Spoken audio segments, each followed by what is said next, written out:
yashamwagika yashazoleka. Na sisi tunajua wahenga walituambia kwamba maji yakimwagika hayazoleki. Exactly. Anyway, that is Okelo Max with the jam song Tire, getting us to exactly 12 minutes past 6 in the PM. And of course, this is the captain of the day, man, like Mboya. Keko here. This is the third and final hour. And then here the best show in East and Central Africa. Call it the Blue Drive.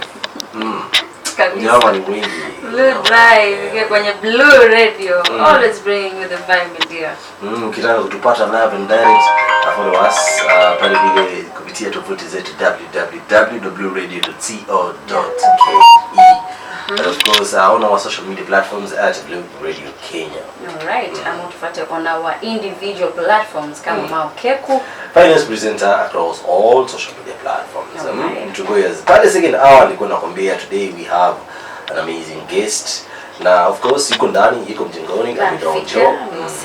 Anasema ametuandalia mengi mazuri, lakini kabla tuingie into the conversation of the day, ni wakati wa msikilizaji wetu aweze kupata kujua tumejumuika na nani. Karibu sana. Na wanasema mgeni njoo, mwenyeji apone. Labda tuanze kujitambulisha, utuambie wewe ni nani, umetokea wapi? Asanteni sana kwa kunikaribisha. Mimi naitwa Daktari Pauline, ni daktari wa watoto. Na sijui kama utanielewa kwa lugha ya Kiingereza, maana yake nitachanganya ndimu. Ndimi yani. Sawa. Lakini sasa madaktari tunajua wako na zile terms za chrono, sijui what malaria. Yes, yani terms zenu ni zile ngumu. Sasa sijui wakati unaeleza madawa kama utatusamehea kidogo, utuambie na terms ambazo tunazaelewa, sio? Nitajaribu niwezavyo. Nikuwe kama mwananchi kawaida. Sawa. Alright, msikilizaji wangu, jongea kwenye mkao wa kule, maana leo tunasema tuko na daktari. Na si daktari tu, ni daktari wa watoto wadogo. Kwa hiyo kuna masuala mengi ambayo ingekuwa ni bora zaidi kama tunazungumza, ili msikilizaji wangu pale aweze kutoka na mawili matatu ambayo yatusaidia katika malezi ya mtoto pale nyumbani. Because wanasema mtu wa binadamu akiwa katika ile infancy na anapozidi kukua ndo yani inakuwa that crucial moment. Akipita ule that small age, akifika huko kwingine anakuwa bamba gumu kiasi. Anaweza vuruga kokote kule, lakini importantly is when akiwa pale from zero, akishatoka tu zero. Ako very delicate. Very delicate. Na ndio maana tumejumuika leo na daktari ili atuweze tuepuke mawili matatu ambayo yanaweza kuleta matatizo. Exactly. Asante sana kwa hii nafasi na nashukuru watu wote. Karibuni kwa mtandao ambapo tunaendelea kujifundisha mambo mengi na mambo tunajifundisha ni jinsi ya kulea watoto wetu.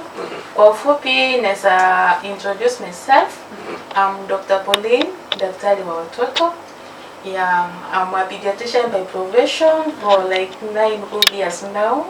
Working in both public and private hospitals, and it's a work that I do with a lot of dedication and a passion.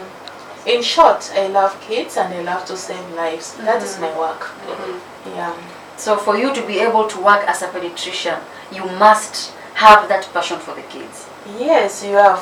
If you don't have that passion, sometimes it's going to be very difficult for you to diagnose some other conditions or to handle some other conditions, because you are going to have what we can call sympathy. Sympathy does not heal, does not protect, does not make a secure child. What we need to have is what we call empathy. Empathy, you are feeling the sympathy, but you are stretching ahead to help that kid, not running away or playing with the kid, because you are not going to help that kid. Alright. So you rather have empathy instead of sympathy. So maybe you take us through from what happens to the baby when this baby is born, from 0 days to to, I don't know, when does a child in fact stop seeing a pediatrician? Okay, in fact, being the doctor for children, what I can say is that from the day you are conceiving a child, we just help our mothers to prepare psychologically, emotionally, mentally, so that they are able to be ready to receive the baby, if I can say the child.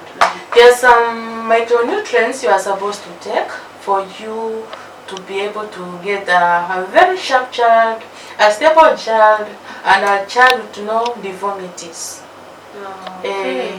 What am I saying? Yeah, here I'm saying, for example, there are some hormonal imbalances that happen, especially to our mothers. For the first 3 to 4 months, when the hormones are imbalanced, the mother is not able to take the food well. So especially it presents with vomiting, diarrhea, or not even having any appetite to take the food. And imagine that is the crucial moment for the baby to take the food. That is the nutrient that is going to draw from the mother to the placenta, which is going to enable the baby to form well. At that actual time, when we get the mother didn't take maybe the supplements like iron forates, you can get the mother being predisposed to iron deficiency, anemia. At the same time, you can get the baby not growing well on the womb. Not only that, you know that those supplements help the baby grow well, that is from the mind. So, to some cases, when the baby is being born and the mother didn't take a lot of it, the required amount, you get the baby being born without brain. Some of them, they are being born without maybe one of the organs in the body. Maybe we have cleft palate, cleft lip, and many others. So we encourage our mothers to start the clinic as high as possible, to engage with a doctor, especially a gynecologist or a pediatrician like me. I can guide you how to take your journey well. So all along, we advise our mothers just to come to antenatal visits. That's when the pregnancy is growing. Oftentimes, there's some changes that happens to our mothers. Sometimes they may not wish to eat, they are too choosy about what kind of food to eat or to take. At this stage, there's some important information you need to take. You understand? Yeah, there's some important information you need to take. One, you need to take a lot of water. Water is going to help you, especially not to have any infections like UTI, that is urinary tract infections, which are common in pregnant mothers due to lower immunity. Number 2, the pregnant mothers are supposed to take a lot of vegetables and fruits to support them in the iron components forming the body, at the same time to boost the immunity. They need to have enough bed rest. It's not a time they are supposed to do a lot of work. In fact, they need to have assistance in their home. And what also we encourage, they need to sleep under a treated mosquito net to prevent malaria. To some cases, that's when they start their NC visits, we give them a net, a treated mosquito net, to ensure that they sleep under it, and also they have anti-malarial prevention tablets that we offer them. All right. Now we've talked about before birth. Now sasa mtoto ameshazaliwa, na pengine kuna msikilizaji wangu pale vile anajiuliza, what are the common health issues that are facing the children here today? Yeah, the issues, the baby has been born. You see, there are many factors, and the factors can be varied to maybe maternal issues, maybe to placental issues, or to fetal issues. Yeah, that is, I mean in the local language about maybe kuna shida mama kunayo wakati akijifungua mtoto. Akijifungua mtoto, maybe due to prolonged labor, mtoto akijifungua huenda asilie kama kawaida. The most essential thing for the baby, once has been born, is just that cry. The cry of that young baby, it helps a lot because it helps to stimulate some nerves in the brain so that it's going to function well. To some extent, for those who didn't cry well, they end up forming some malformations. Maybe the baby is not going to grow like the normal child. For example, a CP child, cerebral palsy. So that's how it develops. Okay, that's one of the major problems. Another problem the child can form, maybe due to infections, maybe the mother was not well treated during pregnancy because there could be exposure, so they develop infections as early as possible. Alright. Another thing which is very common to our mothers around, especially in the coastal region, which I found it, I'm sorry, but it's something whereby the mother stays with the baby in the house for like after 40 days, that is when the baby is being brought out, which is predisposing the baby to lack of vitamin D, which is direct from the sunlight, and now the baby starts having jaundice, rangi ya manjano. So the jaundice, if it progresses and exceeds the normal jaundice as expected, the baby develops sickness, and that's why the baby returns back to the hospital and being admitted, which is costly to the mother, and sometimes we end up losing the child. Kwa hiyo unasema hii tabia ambayo ipo, unaona 40, mtoto anakaa ndani, ikifika siku ya 40 ndio kunakuwa na sherehe, kunakuwa na kama hafla fulani ya kutoa mtoto nje. That is baada ya kuzaliwa anakaa ndani siku 40 ndio mtoto aweze kutoka. So you want to say that that practice is a very dangerous practice to keep? I can say it can predispose some children to severe diseases, like I have said, jaundice. The jaundice is just when the baby usually, if is not well exposed to the sunlight, direct from maybe from the day one of birth, you get that there is no conjugation taking place. When the conjugation is not taking place, you get that the baby is starting having the yellowness of the skin. Ukiangalia macho yake iko yellow, ukiangalia skin yake iko yellow. In exchange, is a process which starts small and it progresses downwards. Yeah. Without knowing, you can get the baby can develop a very severe disease of the jaundice, which we call it canicterus, whereby it is 50-50. We can save the baby, we cannot save the baby unless we do it as an emergency. So that, just a minute, is it referred to as yellow fever, or jaundice is so different from the yellow fever? No, the yellow fever is different. Jaundice is different. Yeah.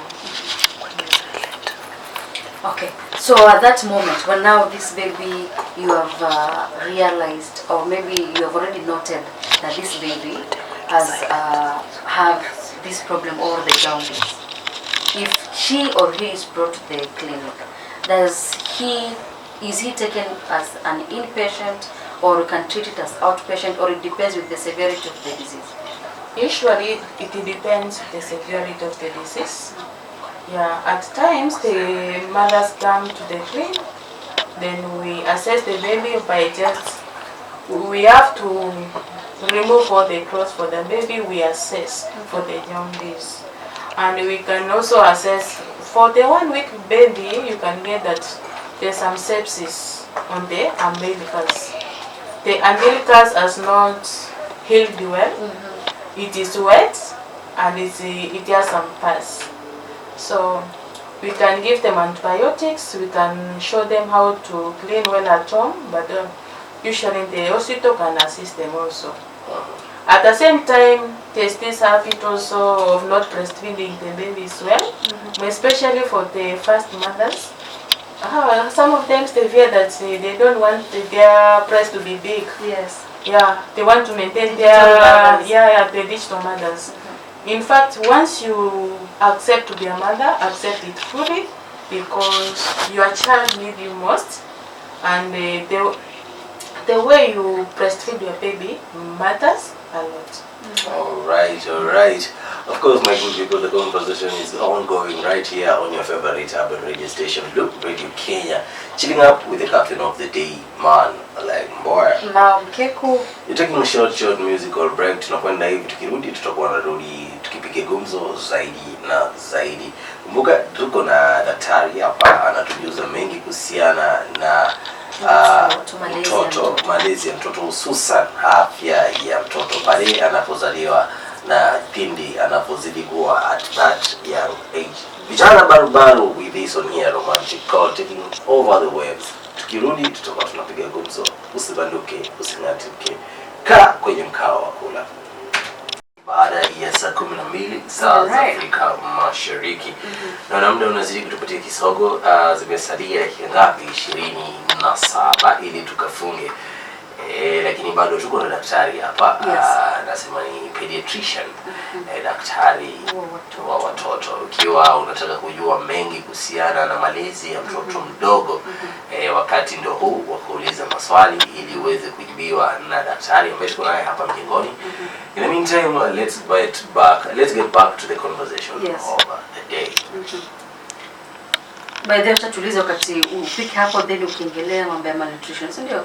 At what is the age range ya mtoto kuona pediatrician? We don't have an age. Usually 0 to 15 years because they're children. All right. So is it advisable to have a private pediatrician ama yule tu hospitalini tu ndio huyo? No, it's good also to have a private doctor because you have more time with the doctor, you have every reason to ask any question and you are going to be answered in accordance. All right. Now, tulikuwa tunazungumzia masuala ya nutrition and all that. Kuna hili swali ambalo linakuanga very key and it is an important thing for parents. Na pengine tujuzwe, what are the key nutrients children need for proper growth and development? The key nutrients. We need to have a balanced diet. That is carbohydrates, proteins, vitamins, and also some fats, if I can say, because all of them they compose about the balancing the body, and each and every one has its own functions in the body. For example, for the carbohydrates, they are energy-giving foods. The proteins are the body-building foods. And also the vitamins, they protect us against the diseases. Yeah, and many others. Right. And kama mzazi, mimi pia nimeona watoto, kuna hawa watoto hupenda kuchagua vyakula. Na as a parent, how can we encourage healthy eating habits in picky eaters? As a mother or as a father, we need to encourage our children to take any type of food. And that one depends upon how you are going to introduce your foods to the baby. Especially on my side, I don't encourage children to be blended food because it makes them lazy to chew the food well and even for the digestion. For the blended food, in most cases, it brings what we call abdominal bloating or constipation, we can say. And to some extent, the baby doesn't know how to stand on her own. Maybe like even the sweet banana, how to take. It's very sweet and soft. But to some extent, some parents, they go an extra mile of blending to them. It's not good because according to age appropriate, there's a way you can feed the baby. And to know all that, how you are going to prepare the food, you need to visit in my YouTube channel, that is Pediatrician Pauline TV show on YouTube. Yeah, I will do also online platform like TikTok, that is Dr. Pauline Pichanga, and also on Facebook. So anytime you need to get some information on hints, you can get them there, because I have presented some informations on now what type of food to eat, and if you are pregnant, what type of food you are going to eat. If you are breastfeeding, what type of food are you going to eat, so that to make your milk to be more for your kid, and in which food are you not supposed to take because it's going to hinder milk production for your baby. At the same time, I have introduced what we call wood positioning and attachment. You could be having enough milk, you could be having enough food for you to take to produce the milk, but how you are going to give the baby matters a lot. Yeah, it matters in a way that, you see, you are breastfeeding the baby, this breast, this is the left breast. While you are breastfeeding the baby, you get the other breast, there's some milk dribbling. Yes. So to some mothers, they just move the child from this left and to this right, not knowing they are just feeding different components.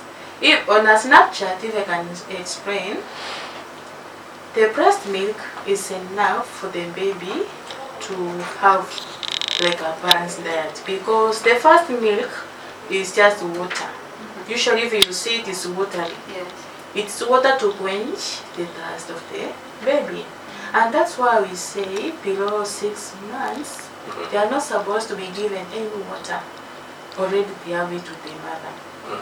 The second compartment, it follows about the milk. You can see it is white, but somehow light, which is consisting of carbohydrates. Leave alone that one. The other chamber, that compartment which is following, is proteins, body building food. And the one which is behind, which is fatty and is thick, is going to produce what we call immunoglobulin, which is going to protect the baby against diseases. You can imagine the baby who is being breastfed on this first drop of the milk, and the other one is dripping. At the end of the day, you are feeding the baby only water. Imagine water.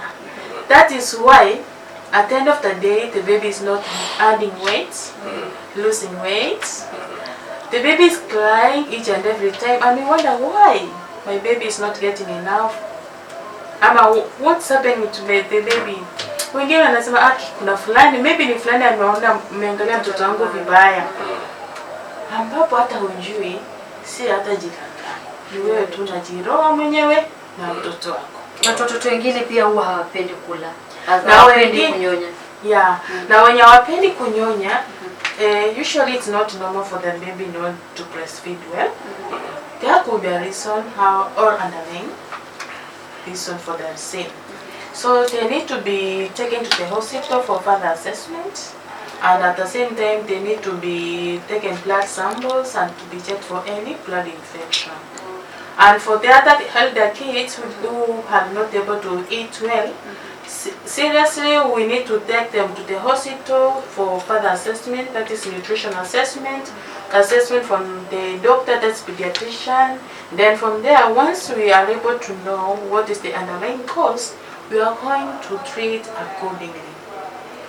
Failure for a child to not eat well, to not breastfeed well, there's a reason for that. Don't assume it for long. Kindly come to the hospital, especially I, Pauline Bichanga, I work in the Chariana Medical Center as a pediatrician. It's a private hospital, whereby it's a level 3 hospital, and we provide services like pediatrician review, consultations. We do also physiotherapy. We do also admissions and maternity and many others. So don't stay at home just making our baby uncomfortable, leaving yourself uncomfortable. Remember, in my videos, that is Pauline TV show, I've been saying a lot about if you are a disturbed mother equals to a disturbed child. So come to the hospital. We are going to guide you. Everyone has its own expertise on how to guide you as a mother, you as a father, and plus your children.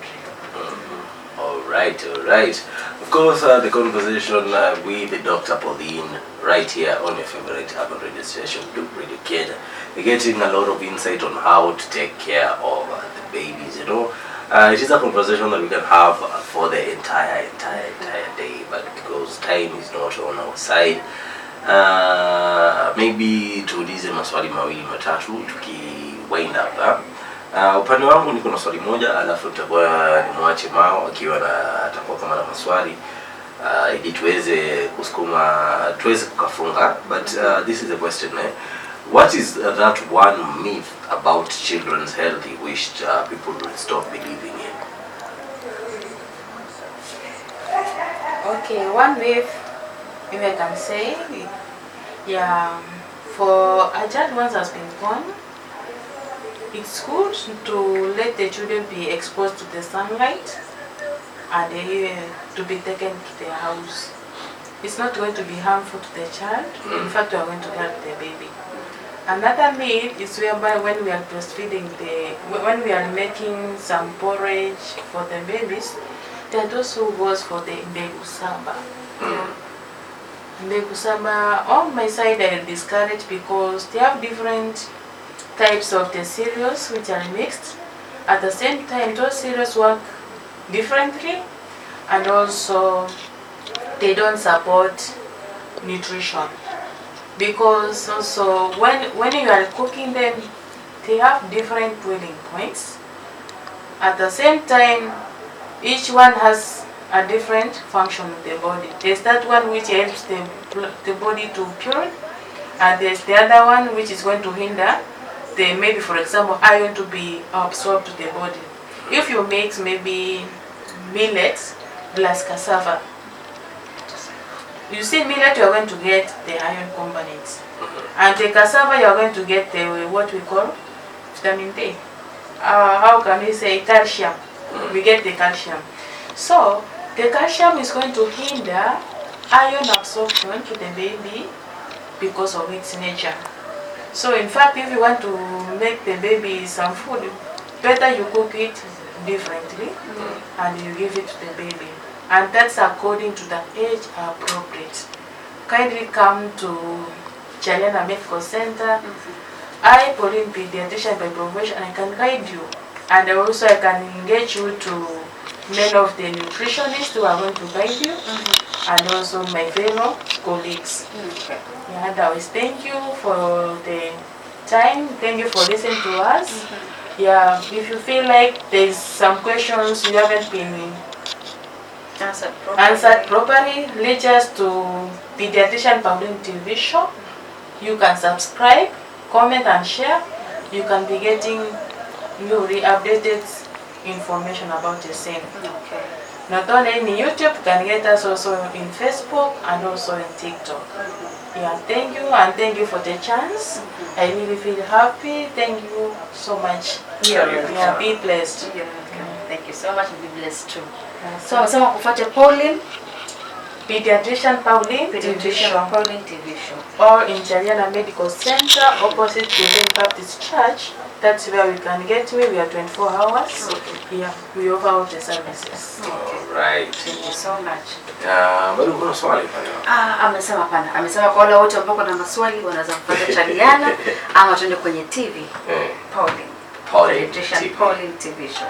Alright, my good people, and that was the conversation that was ongoing hapa na maswala ya malezi ya watoto. Dakika ni 46 baada ya saa 12 saa za Afrika Mashariki.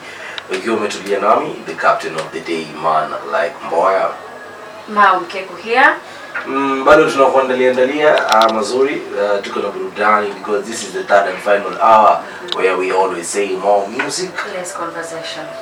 Keep it blue because we still have a lot of goodies in store for you. In the meantime, Mbosso amepotea. Kaende.